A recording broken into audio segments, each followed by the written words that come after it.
Obrigado. Bom, obrigado ao Márcio, ao Jura, ao CCBB pelo convite e obrigado a vocês pela presença aqui.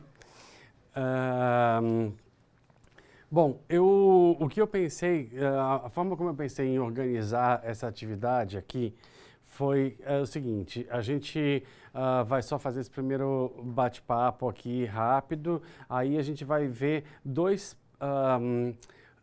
partes da exposição que eu selecionei, uma no segundo andar primeiro e uma no terceiro andar, ahm, que elas mostram muito bem um determinado aspecto da obra do Atos Bulcão, que é o que eu queria abordar mais, enfim, especificamente com vocês, né? Bom, como o Márcio falou, eu sou designer, trabalho junto com a Luciana Martins. Enfim, então todo o meu trabalho é sempre associado a ela, porque a gente começou juntos há 27 anos e mantemos o estúdio Ovo, e que foi então iniciado por nós e dirigido por nós. Enfim, nós somos designers que focamos o nosso trabalho em mobiliário e dentro desse trabalho temos uma vertente que é muito importante, que são concepções de mobiliário para espaços públicos. E quando então eu fui chamado para fazer essa atividade aqui, o CCBB estava ainda na preparação da exposição dos 100 anos do Atos Bulcão e eu fui chamado e eu aceitei muito pelo desafio, no sentido de que, bom, eu não sou um historiador, eu não sou professor de História da Arte, eu não tenho essa abordagem de um estudioso, então eu pensei, bom, não vai ser isso que eu vou fazer, não vai ser disso que eu vou falar, eu nem teria qualificação para isso. Mas então o que eu pensei foi, qual é a minha relação com esse trabalho, com esse artista, com o Atos Bulcão? Como que dentro da minha trajetória ou da minha atuação como profissional, quais são os pontos de contato que eu tenho com esse artista? E aí foi muito interessante para mim, muito enriquecedor poder pensar sobre isso e poder pesquisar. Claro que eu já conhecia o trabalho do Atos Bulcão e já conhecia, assim, o que é de conhecimento mais geral, né? Eu acabei lendo mais e me aprofundando mais em algumas coisas para me preparar um pouco. Bom, então, falando sobre uma pergunta. Todos vocês viram a exposição já? Alguns viram, alguns não viram? Como é que... Quem viu, levanta a mão, por favor. Tá.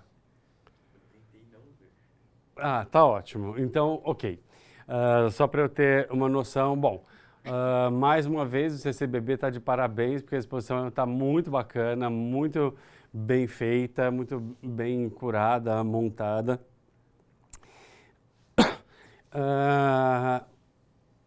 Essa exposição abrange vários períodos e, mais do que períodos, suportes e registros em que o Atos Bulcão trabalhou. Então, ele tem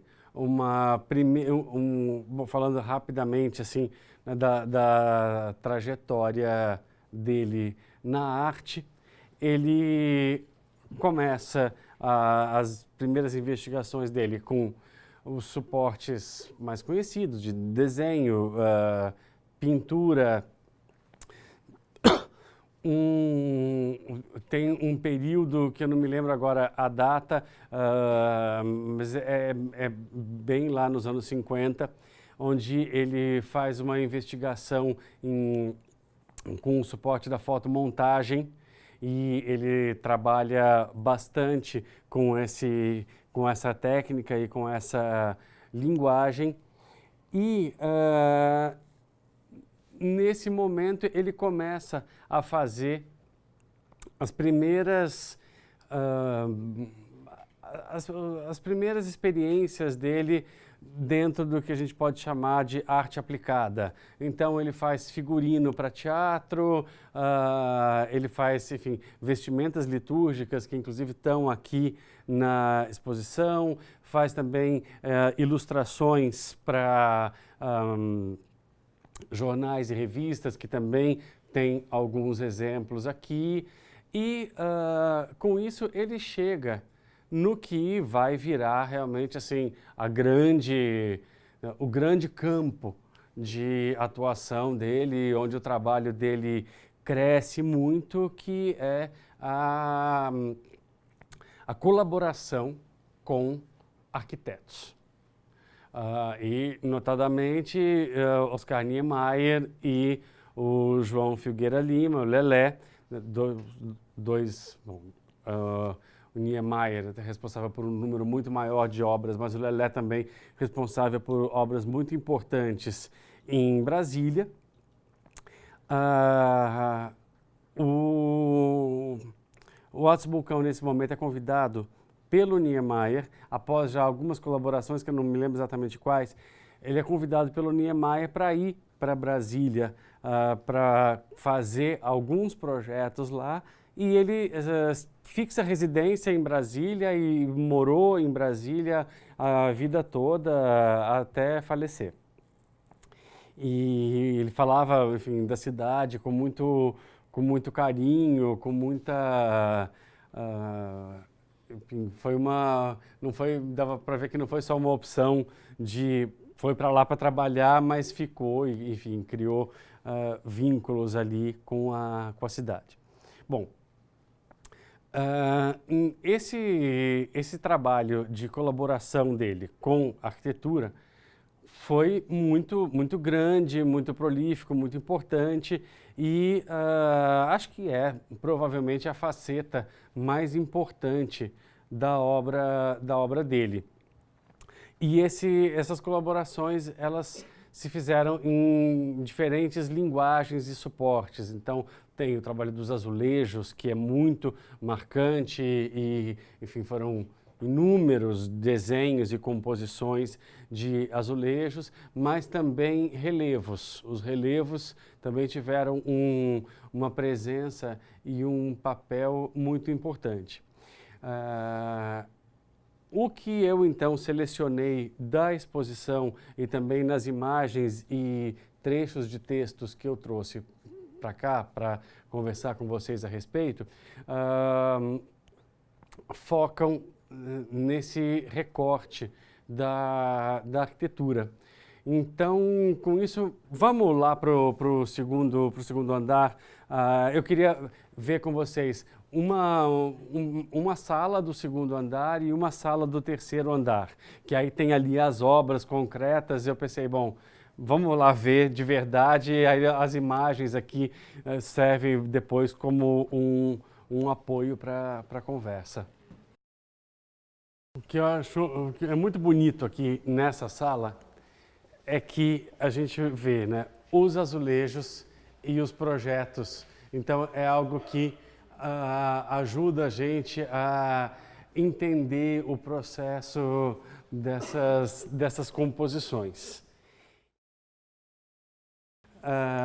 Bom,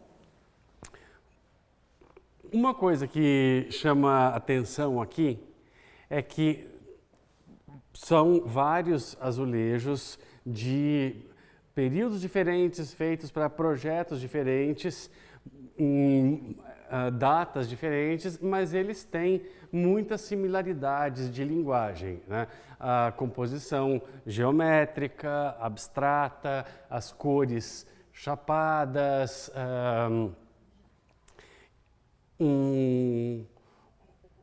Eu já vou falar daqui a pouco sobre uma questão bem importante, que é o procedimento de aplicação dos azulejos. Inclusive, aquela foto ali é muito boa porque ela mostra isso e o texto também, mas é uma coisa importante nesse pensamento dele.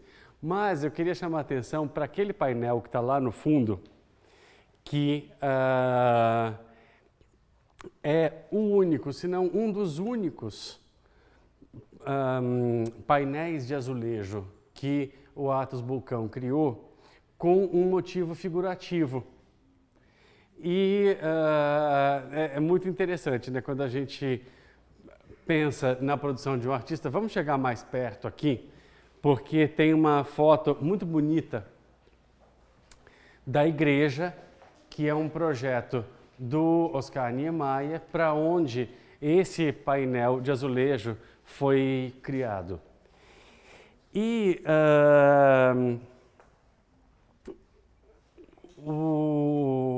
uma coisa que se fala bastante sobre a produção do Atos Bulcão nos azulejos é o quanto ela rompe com a tradição portuguesa e que a gente então conhece no Brasil da azulejaria, que é figurativa. Isso tem implicações não só como o resultado final, que é uma figura que você, né, arte figurativa ou uma abstração geométrica, não só no resultado final, mas também no modo de fazer desses azulejos. No seguinte sentido, e é aí que mora realmente um ponto muito importante. Numa azulejaria figurativa, o artista concebe, produz os azulejos e, na hora de montar, os operários que vão aplicar esses azulejos sobre a arquitetura, eles têm que seguir um plano, um procedimento, um método bastante rigoroso, porque é uma malha ortogonal que, ao final do processo de montagem, vai ter que formar uma imagem previamente concebida e projetada, né?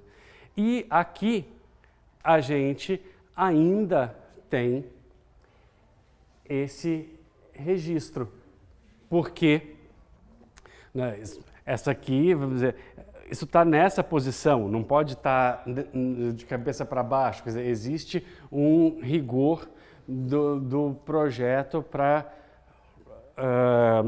configuração desse desenho final, dessa imagem final. Com certeza foi uma coisa deliberada, porque o Atos fala disso e vários teóricos também chamam a atenção para esse ponto, que quando ele faz a passagem para essa linguagem, não só ele está pensando no resultado final, mas também no processo de colocação, onde os operários que vão aplicar os azulejos sobre a arquitetura não têm mais esse projeto rígido. Aqui está previsto dentro da linguagem desse desenho uma certa aleatoriedade na combinação dessas formas. E, olha, quando a gente pensa nisso, olha como isso faz sentido nesse desenho, nesse outro aqui, azul escuro e azul claro dos círculos, em todos esses painéis que tem, que são baseados, que usam essa linguagem abstrata, existe essa liberdade para que o operário contribua para o desenho final.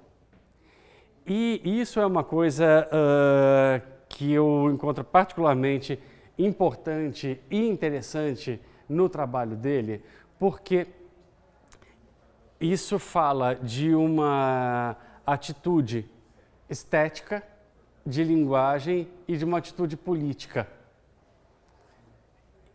é um ponto muito sutil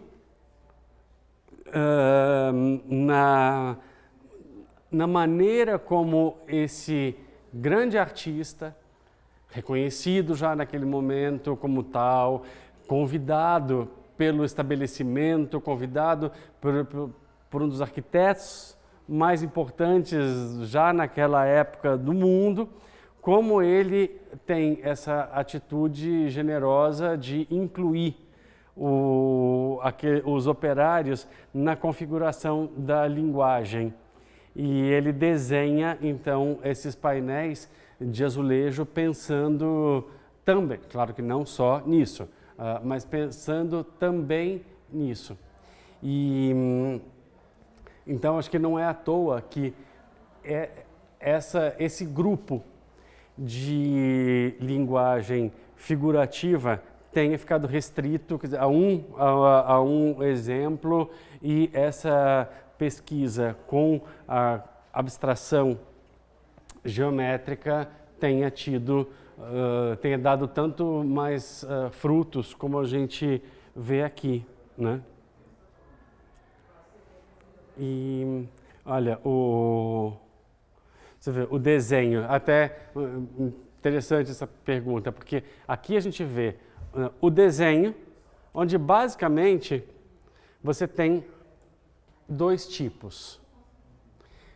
Esse raciocínio se aproxima bastante do raciocínio da escrita, né? Como você tem letras, frases e palavras. Então, ele cria um determinado alfabeto. Sim, um signo. E aqui, olha, a gente vê que quando ele cria esses dois elementos, ele está pensando em determinadas relações, mas elas são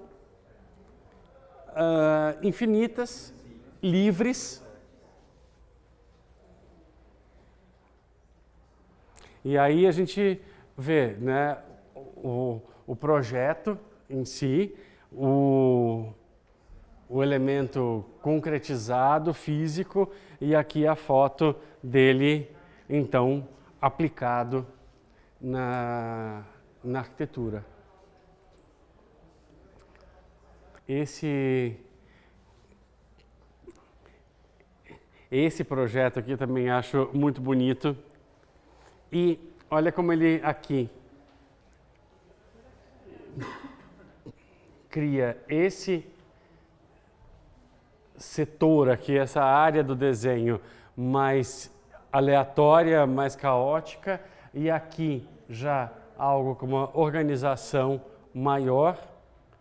E ainda assim, quando a gente se distancia e olha para o todo, existe um sentido de composição, né, muito coerente, com sentido.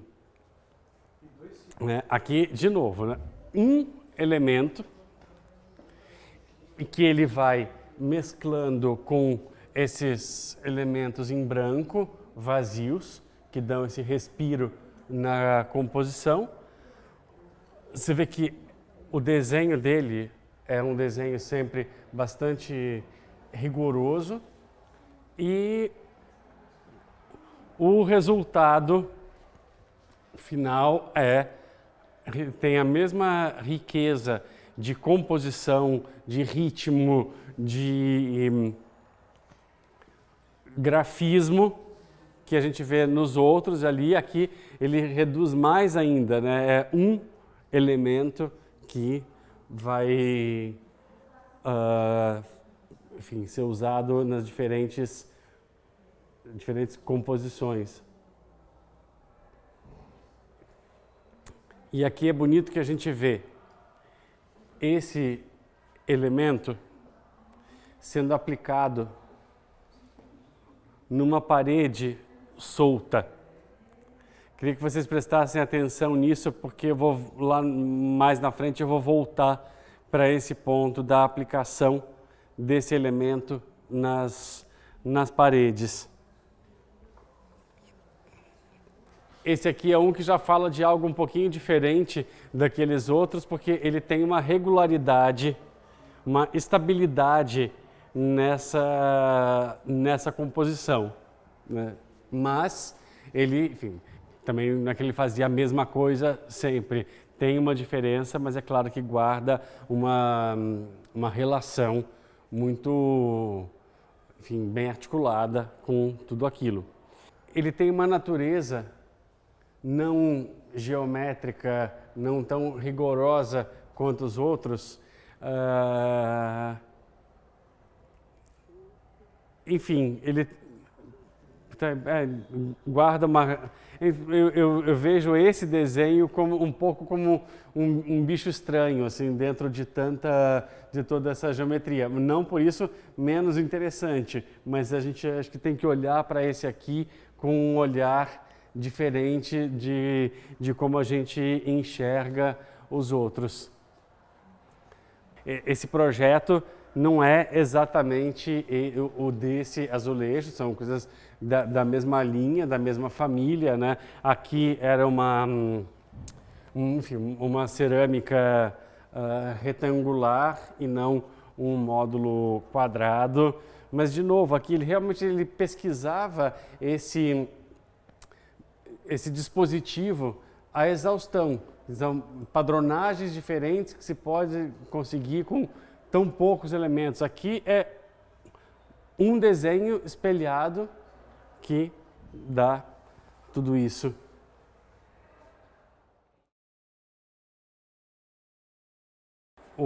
Aqui é uma imagem que mostra o artista na obra, compartilhando essa decisão de montagem ali com os pedreiros, com os operários, ou orientando esse espírito do que deveria ser o resultado final dessa composição. É muito bonita essa foto. E o que ele fala aqui, né? Eu acho que a minha atitude diante da coisa ajuda nisso. O primeiro cuidado é não parecer que o prédio foi feito para ficar com aquela decoração na frente. É preciso sentir que aquilo é muito necessário no que se refere à conclusão do projeto. Evitar que pareça um ornamento gratuito do tipo vou lá e vou enfeitar. O resto é um pouco de bom senso.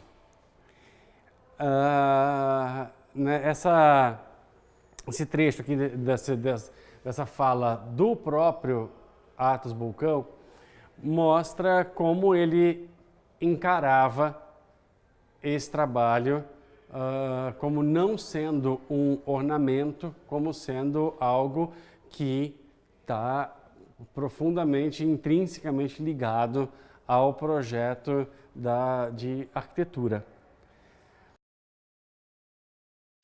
Tem uma outra sala aqui no terceiro andar que eu queria que a gente visse para continuar, então, essa linha de raciocínio. Vamos subir, então, para o terceiro?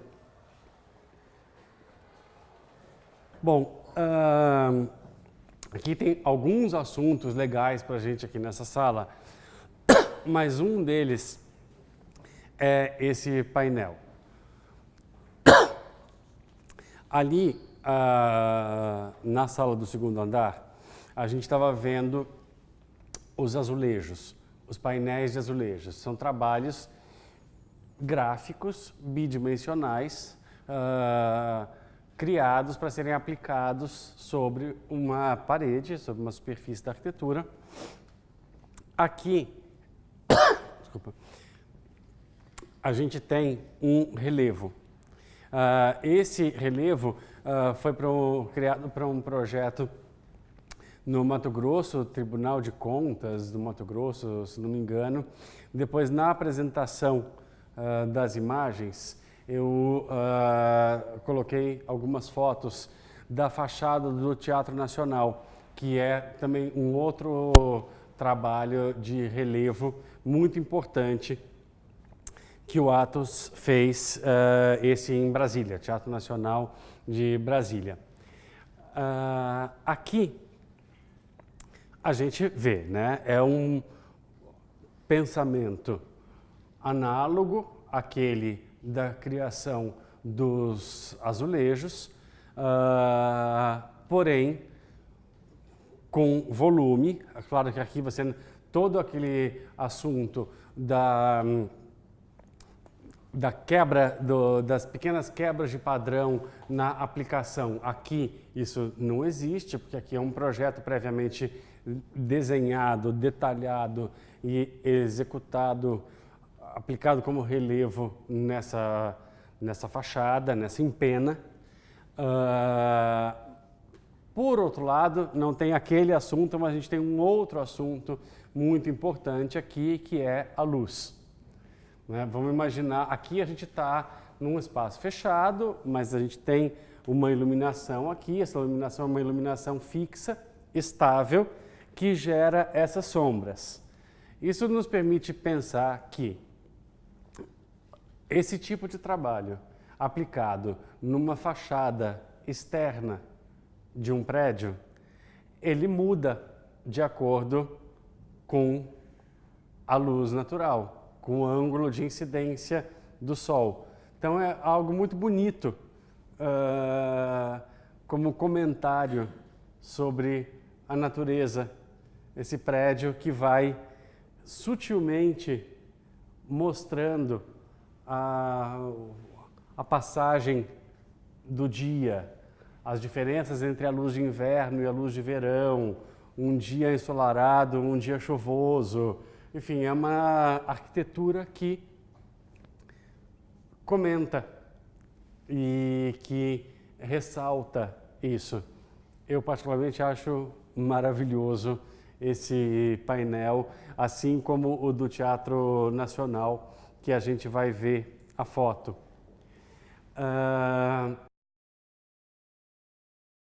Não é mais o azulejo, não é o relevo, é um painel vazado, e trabalhos desse tipo ele fez alguns, né? Esse aqui é um deles, tem um que a foto, não acho que estava na sala do segundo andar, mas que eu tenho foto também para mostrar para vocês lá na apresentação.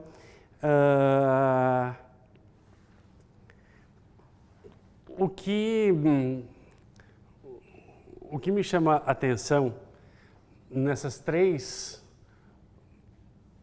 suportes, vamos dizer assim, o azulejo, o relevo e aqui o painel, é que são três abordagens diferentes para o elemento parede, que é um elemento muito importante na arquitetura, e a gente vai daqui a pouco voltar para esse ponto da parede.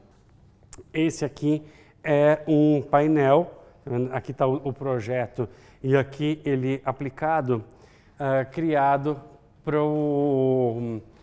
para esse projeto do Lelé. E logo aqui a gente tem um exemplo de um projeto criado pelo Athos para uma arquitetura do Niemeyer. O André Corrêa do Lago, que é um diplomata e crítico, que escreveu um texto que eu cito um trecho lá, que eu vou mostrar para vocês. Ele fala da diferença, ele chama atenção para a diferença, claro, sutil, é o mesmo autor, mas assim, da natureza das colaborações do Athos com o Niemeyer e com o Lelé. No Niemeyer, o Niemeyer é uma arquitetura mais, vamos dizer, mais talvez impactante no aspecto visual, no aspecto formal. A natureza do trabalho do Lelé é outra, é um arquiteto com soluções mais simples, sem tanta preocupação ou sem tanta ambição de uma inovação formal como o Niemeyer, e o quanto isso também influencia o que o Athos criava para os projetos de um e de outro. Eu tenho certeza que quando eu ler o texto do André Corrêa do Lago. Isso que eu estou tentando dizer aqui vai ficar muito mais claro para vocês, porque está muito bem colocado lá por alguém que realmente parou para pensar sobre o assunto e formulou essa ideia. Mas eu gostei quando eu li isso, porque daí eu comecei a olhar e falar assim, realmente tem uma diferença entre o que uma linguagem criada aqui nessa arquitetura do Lelé e uma outra criada na arquitetura do Niemeyer, e isso só reforça a profunda ligação desse artista com a arquitetura, que tem enfim, esse assunto da arte aplicada na arquitetura, claro que não começa com ele, isso é uma tradição que vem desde sempre, é só uma outra forma de colaborar, de entrar na arquitetura. Mas eu realmente acho que ele, como artista, tinha uma sensibilidade arquitetônica muito acentuada. Bom, Atos Bulcão insere-se numa ampla lista de artistas que realizaram obras para projetos arquitetônicos de prestígio. Ele faz parte, sobretudo, de um pequeno grupo de artistas que chegaram a contribuir de tal forma para o aspecto final de edifícios que acabaram sendo tão decisivos para o resultado quanto os próprios arquitetos. Eu acho que esse trecho desse texto do André Corrêa do Lago fala muito bem da importância, do tamanho do trabalho do Atos dentro desses projetos de arquitetura. E aí aqui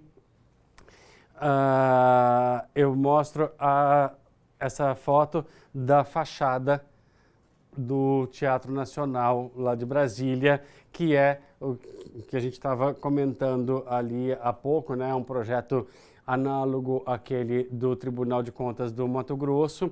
E aqui, não à toa, o fotógrafo fotografou nesse momento específico assim, da luz que gera, né, essa sombra, enfim, muito, muito bonita. Aqui um outro detalhe.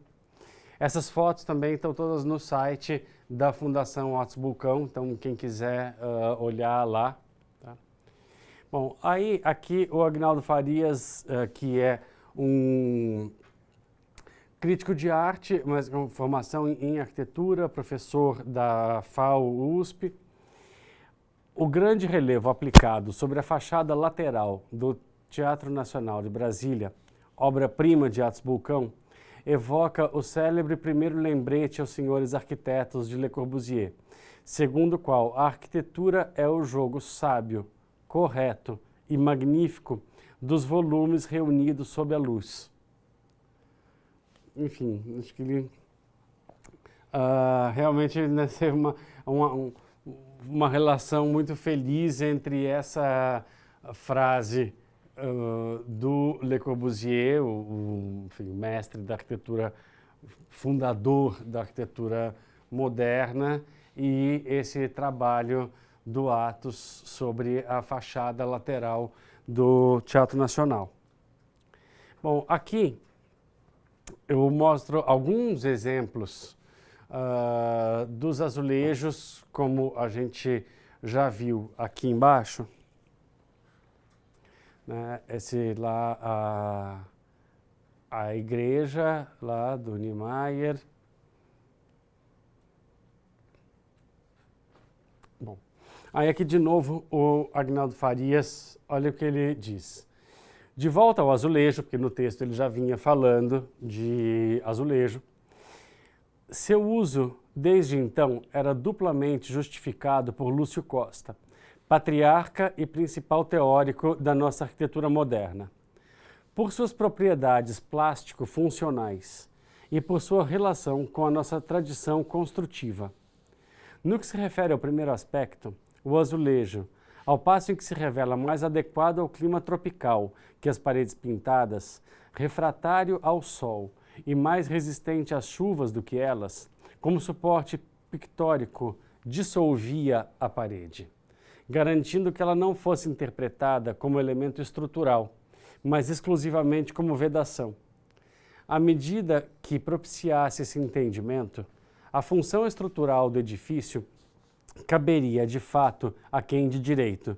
Os pilares, pilotis, um dos 5 pontos fundamentais da arquitetura moderna, segundo Le Corbusier, um dos seus protagonistas e maior divulgador. Aqui, eu queria falar um pouco sobre essa questão da parede como elemento estrutural em oposição à parede como elemento de vedação. Esse é um ponto muito importante, não no trabalho do Atos Bucão, mas é um ponto muito importante na arquitetura moderna. Vou falar assim rapidamente sobre isso, mas do que se trata isso? Falando em termos bem esquemáticos e resumidos, numa arquitetura, uma arquitetura do século XIX, como é que eram feitas as casas, os edifícios? As paredes sustentavam a estrutura que suportava o peso do telhado. De forma que, assim, numa reforma do século XIX, não tinha essa de assim, eu vou quebrar essa parede. Porque quebrar essa parede significava que a casa ia cair. A parede era a estrutura.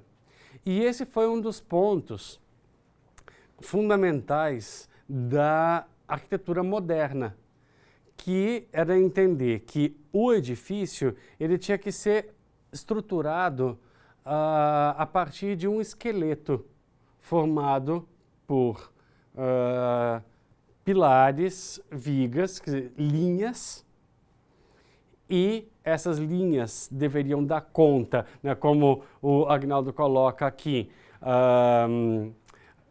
que a função estrutural do edifício caberia, de fato, a quem de direito. Os pilares pilotizam dos 5 pontos fundamentais da arquitetura moderna.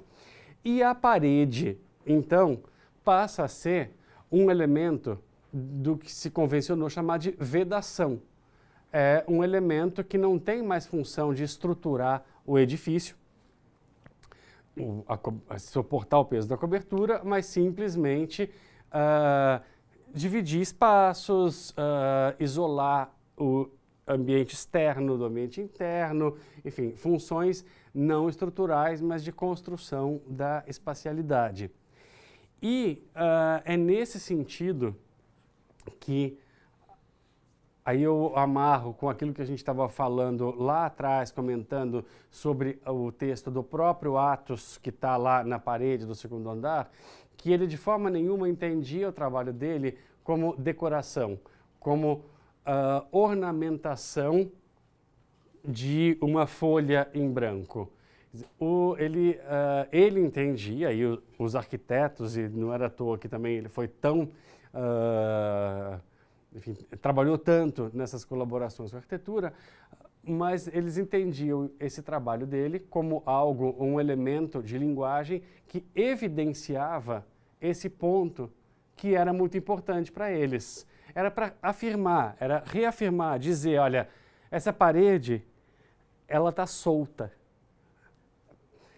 Não sei se agora vocês vão se lembrar, mas lá embaixo eu falei, olha, observem essa foto aqui num dos azulejos que mostrava um espaço público, um abrigo, uma mulher com a bicicleta, e o painel, a parede de azulejo, ela está muito evidentemente solta do chão, da cobertura, ela está até deslocada em relação ao bloco principal, que isso eram elementos que ainda colocavam, os que sublinhavam esse aspecto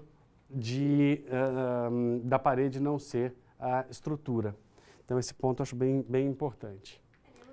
Seria o suporte, né?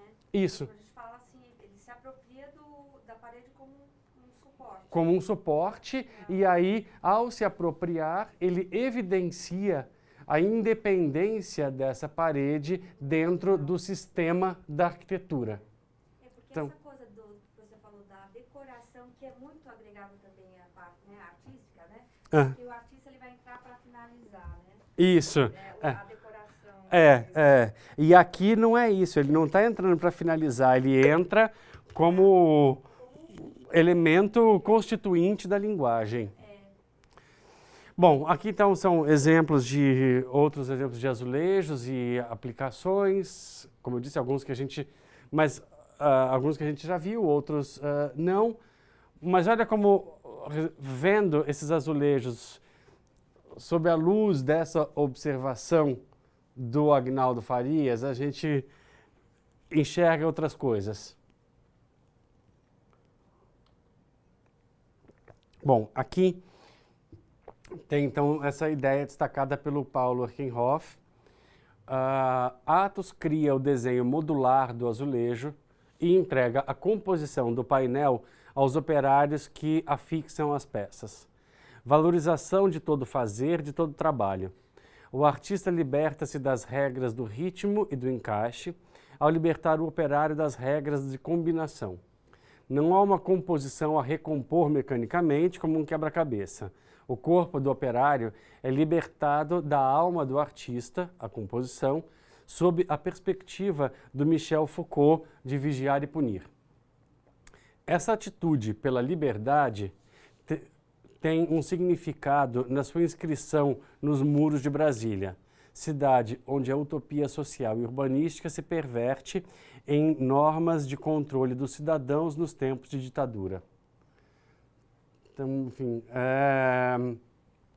aquilo que a gente que eu rapidamente falei lá embaixo, essa ideia, então, agora ela tá dado o crédito aqui. É uma observação do Paulo Erkenhoff, crítico de arte, e que assina também um desses ensaios que estão lá no site da Fundação Athos Bulcão. Bom, aqui ainda mais um painel de azulejo. Esse que é um que eu gosto muito, que é num projeto do Niemeyer. Bom, mais uma ideia do Agnaldo Farias, que eu acho bem legal da gente pensar. Quem vive em Brasília, deparando-se cotidianamente com essa obra do Athos Bulcão como um todo, vista de passagem pelos vidros do automóvel, convivendo, mesmo que casualmente, com ela. O que me leva a arriscar, mais uma vez, essa incômoda indagação é o fato da trajetória artística de Athos Bulcão ser especialmente consagrada ao público em geral. Não ao público que frequenta museus e galerias, público, se não mais familiarizado com o universo das artes plásticas, possivelmente mais predisposto e até induzido a estabelecer uma relação com ele. Esse ponto também é um ponto muito importante da obra do Athos, que ganha o espaço público e sai do lugar do público especializado, do público treinado, do público que mesmo que não seja um público de conhecedores ou especialistas, mas é um público que se dirige a uma instituição, um museu, uma galeria, com a intenção de ver, ele já está, por natureza, numa situação diferente de alguém que simplesmente passa ali pelo lado da fachada lateral do Teatro Nacional, no seu caminho para a escola, para o trabalho, e vê essa obra, né? E, enfim, um trabalho como o do Athos Bulcão é muito fortemente ligado a essa esfera do espaço público. Bom, aqui eu gosto muito desse trabalho, é um painel biombo no Palácio do Itamaraty, e aqui, lembra que aqui nessa sala do terceiro andar eu falei que a gente estava mais ou menos mapeando 3 assuntos, 3 temas, né? O tema dos azulejos, o tema dos relevos e aqui o tema dos painéis. 3 formas diferentes, 3 abordagens diferentes desse elemento parede que a gente já então, falou um pouco sobre aqui. E esse é um muito bonito porque, enfim, ele é vazado, ele tem esse trabalho muito delicado desses quase pixels que vão formando esses pontos de cor entre as ripas verticais. Aqui uma imagem que a gente vê bastante, né, do Congresso, aqui, não sei se a imagem dá para mostra bem, mas é um trabalho muito parecido com aquele da imagem anterior, né, que são ripas verticais de madeira vazadas com esses apliques nos espaçamentos. Aqui tem um detalhe. Essas fotos estão aqui na exposição, no segundo andar. Uma outra investigação sobre esse tema aí dos painéis. E aqui, se você perceber, ele junta dois assuntos.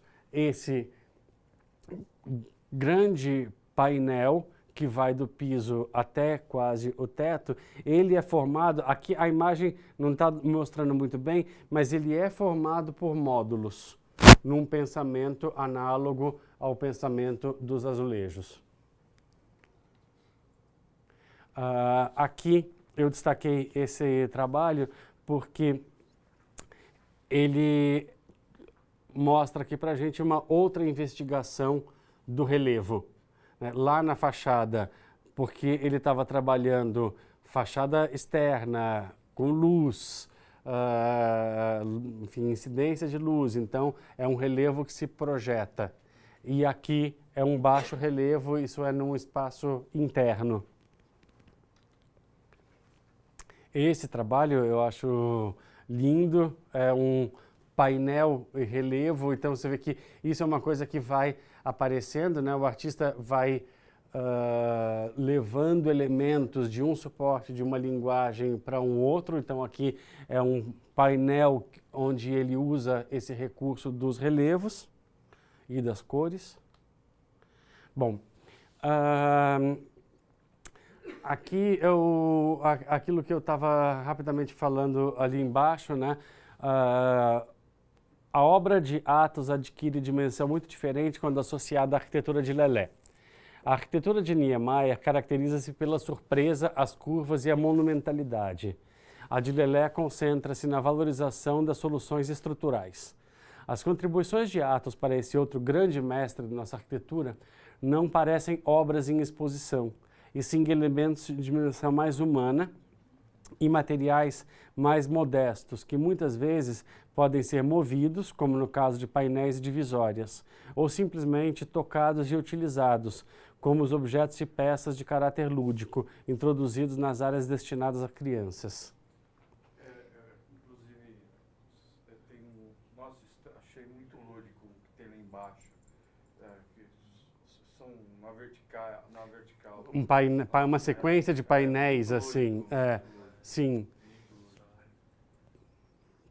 Enfim, eu gosto muito dessa observação aqui feita pelo André Corrêa do Lago, porque mostra uma...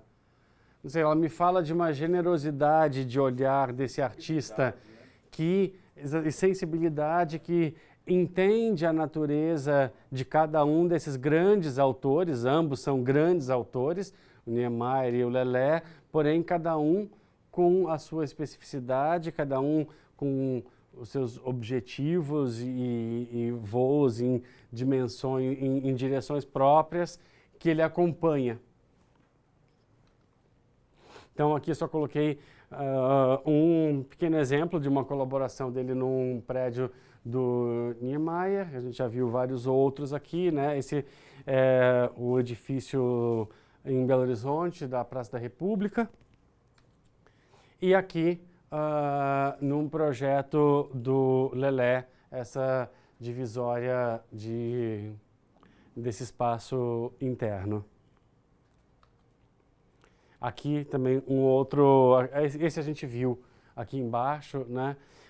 Só um detalhe, essa cobertura foi uma cobertura, um elemento muito importante criado pelo Lelé. Isso foi destaque numa Bienal de Arquitetura há um tempo atrás, onde teve, se não me engano, uma retrospectiva, uma grande exposição abrangente sobre o trabalho dele, que é aquilo que eu estava comentando lá, esse sistema de ventilação, que foi um sistema criado, desenvolvido por ele, premiado e muito usado nessas obras públicas lá de Brasília. Brasília é muito quente e ele então cria esse sistema. Eu não vou saber dizer em detalhes por que da eficiência desse sistema, mas eu sei que ele é destacado por essa eficiência, essa cobertura que faz assim. Eu sei que o ar entra de um lado, se movimenta tal, e sai, leva o calor, e isso permite, então, um uso menor de ar-condicionado, um ambiente térmico mais agradável tal.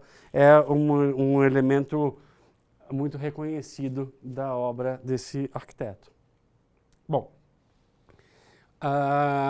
agora, isso enfim, foi uma coisa até sugerida aqui pelo Jura, que conversou comigo, que eu mostrasse, então, também um pouco do que eu faço.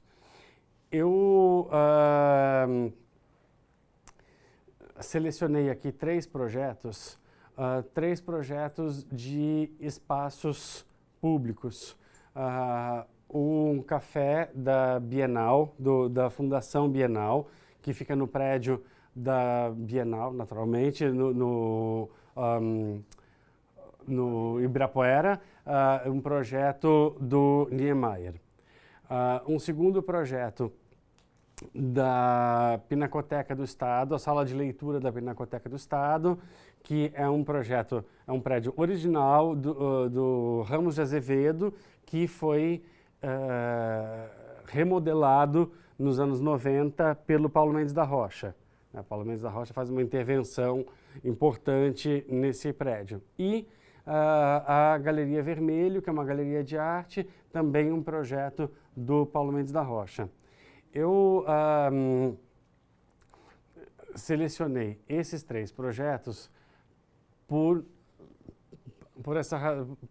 duas características: de serem projetos de espaços públicos e de projetos que, de formas distintas, estão muito ligados à arquitetura. Da mesma forma como a gente está, né, observando aqui que as obras do Athos eram intimamente ligadas à arquitetura. Bom, aqui é o Parque Ibirapuera. Não sei se alguns de vocês podem já ter estado lá e visto essa peça lá. Esse é um projeto que a gente gosta muito de ter feito. E eu não coloquei muitas imagens aqui, a gente também não tem tanto tempo, mas depois, se vocês quiserem ver essas imagens, tem no nosso site mais imagens até sobre desse projeto. Mas são módulos hexagonais, irregulares, que se encaixam e formam essas composições, que elas podem ser de vários tamanhos. A gente vai ver isso aqui em outros casos. E sempre foi o meu sonho fazer alguma coisa para o Parque do Ibirapuera. Por ser o parque emblemático de São Paulo, espaço público, e esse projeto foi muito legal de ter feito, de ter colocado lá. Essas peças são de concreto pigmentado, e é muito gratificante, foi muito gratificante para a gente fazer esse projeto. Tem um detalhe que já conta tudo. Assim, a gente estava ainda montando, não tinha acabado nem de montar a composição, são uns 20 e poucos módulos, já tinha gente usando. Então é isso. Criar, projetar, fazer alguma coisa para o espaço público tem esse elemento de grande satisfação e que alimenta muito, porque é para a cidade, é para todo mundo. E esse projeto Bom, esse é o outro lado. Eu podia ter trazido uma planta que mostra isso, seria um pouco difícil de descrever, mas o prédio, vocês conhecem, né? Ele é aquele elemento comprido, assim, e de um lado tem a entrada sempre teve a entrada da Fundação Bienal. E do outro lado, o prédio da Bienal, a entrada para as exposições e eventos temporários. E o café foi um elemento criado com uma ideia muito importante por trás, de não só ter um lugar onde as pessoas sentam e tomam café, mas eles queriam tornar a instituição mais aberta e mais permeável para o público, porque eles fizeram uma pesquisa e viram que todo mundo conhecia o prédio da Bienal, todo mundo conhece a exposição Bienal, mas o grande público não tinha a percepção de que existia uma instituição cultural por trás daquele prédio. Existe, é uma fundação. Acho que a grande maioria dos museus, né? Sim. Tem esse perfil, né? Tem e eles então queriam tornar essa instituição mais permeável. E essa permeabilidade se traduziu em arquitetura, porque hoje você entra, acessa por esse lado aqui, atravessa todo o café, que tem uma linha do tempo das exposições, dos cartazes da exposição Bienal, e chega nesse outro lado, com esse mobiliário que acolhe, então, os inúmeros visitantes do Parque Ibirapuera, sobretudo nos fins de semana, e, enfim, aqui segue, né, ali para a Oca. Esse é um detalhe, então, do mobiliário. Essa é a parte interna. Também você vê que é o mesmo desenho do externo e do interno, só mudam os materiais. E esse era um dado importante do projeto, que fizesse essa transição mais fluida possível entre o externo, o interno e o externo novamente. Bom, aqui é a sala de leitura da Pinacoteca. Esse foi o primeiro projeto importante que a gente fez para um espaço público, para uma instituição, e tinha muitos desafios aqui, porque é uma sala linda, maravilhosa, mas ela é uma sala muito difícil, porque ela é uma sala toda de passagem. Ela é uma sala maior do que esse espaço aqui, mas você imagina que a gente tem 5 portas nessa sala. Então, ela é toda de fluxo e a gente precisava criar um espaço de permanência.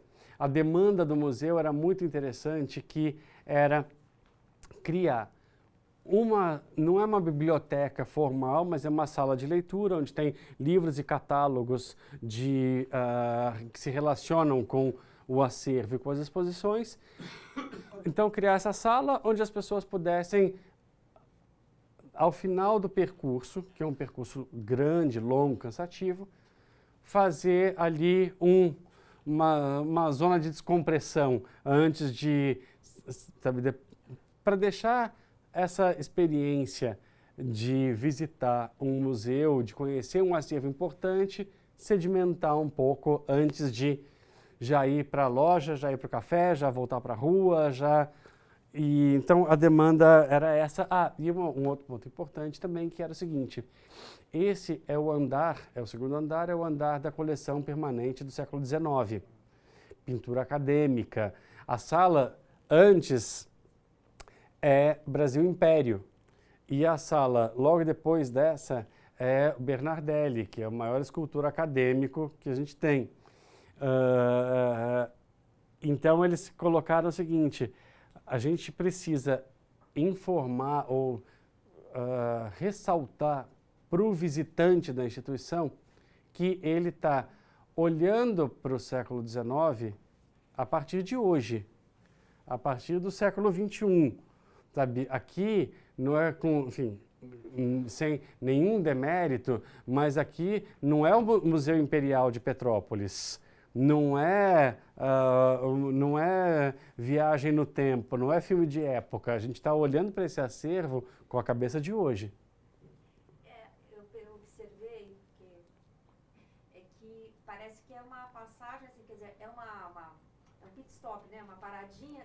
Principalmente, quando eu conheci esse espaço, parecia que era um espaço mais para criança, assim. As famílias... É o fôlego que eles conseguem para continuar dando uma paradinha aí com a família. Então a criançada brinca muito aí, quebra totalmente assim Você falou entre as salas, mas é muito legal essa experiência. Você passa e fala, nossa. Dá uma mudada assim, né? E a ideia deles era justamente essa, e criar esse suporte, esse espaço onde a pessoa pode dar uma descansada, deixar, sabe, são mais de 20 salas nesse segundo andar, é grande, então... A criançada fica muito à vontade aí, né? Elas ficam... Aí tem, enfim, essa mesa também, que é proposto que as pessoas, assim, se quiser fazer um grupo de estudo, uma reunião, uma coisa rápida ali e tal. E vocês percebem, né? Tudo isso é uma coisa contínua. Essa mesa que vira essa estante, que atravessa para o lado da sala e continua desenhando o espaço. Bom, esse é um trecho do nosso livro sobre a Ovo, que também está no nosso site, na íntegra, da Fernanda Barbara, que é uma arquiteta. E ela comenta, então, na Pinacoteca A, portanto, um outro desdobramento dos trabalhos que se desenvolvem por meio da linha, da dissolução do objeto. A linha aqui também cria estantes, mas ela sai da parede, vira um plano horizontal, mesa, e em seguida pé da mesa. Além disso, a linha vai de um lado ao outro da sala. Nesse momento, que é de fato uma linha no espaço. O trabalho continua do outro lado, fazendo outra mesa e outras estantes, integra os diversos ambientes criados. Assim a linha vai e volta, como se não terminasse, como se além de ganhar o espaço, ganhasse também movimento.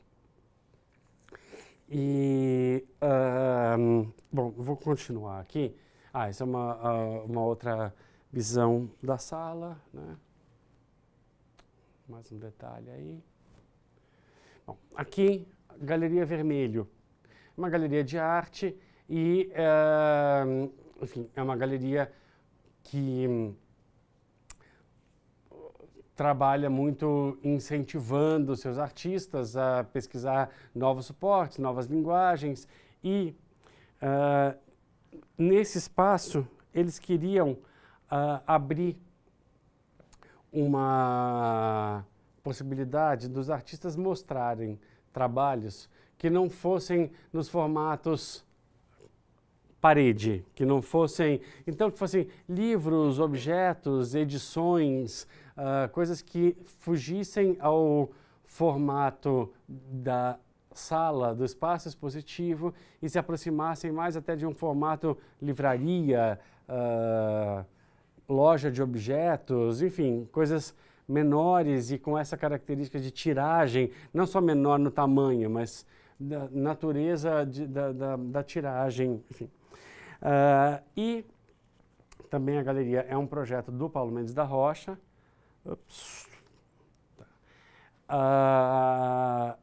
E a ideia foi fazer uma linha muito forte, muito marcada, que, nesse sentido, criasse uma oposição a essa arquitetura que é muito interessante pensar, porque esse espaço, a gente está vendo ele aqui depois da intervenção do Paulo Mendes da Rocha. Eu conheci antes. Era uma casinha, um sobradinho, que nesse espaço que hoje a gente está vendo é uma sala, esse sobrado devia ter uns 30 cômodos, que era tudo uma coisinha dentro da outra, dentro da outra, dentro da outra, e o Paulo vem e limpa tudo isso, cria esse espaço amplo, generoso, mas de alguma maneira a gente quis criar uma oposição a toda essa não bloquear essa limpeza, mas assim, criar uma tensão em relação a isso e, se vocês repararem, essa estante, como suporte para objetos, ela tem muitos espaços inúteis. E isso, claro que foi uma coisa pensada, porque a gente não queria a solução, é o contrário da solução de uma linha bem limpa e neutra que você pode encher de coisa. Não, é o contrário, assim, é uma linha que dificulta. E tem todos esses espaços inúteis, gráficos. Na galeria vermelho, a linha é preta e preenche o plano vertical, uma parede quase toda ocupada por essa espécie de estante. É um risco forte, é talvez mais que uma linha, tem profundidades e inclinações diversas, como um desenho de Steinberg que sai do papel e vira coisa.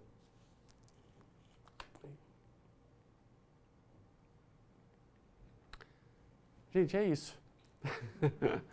Mas vocês podem perguntar.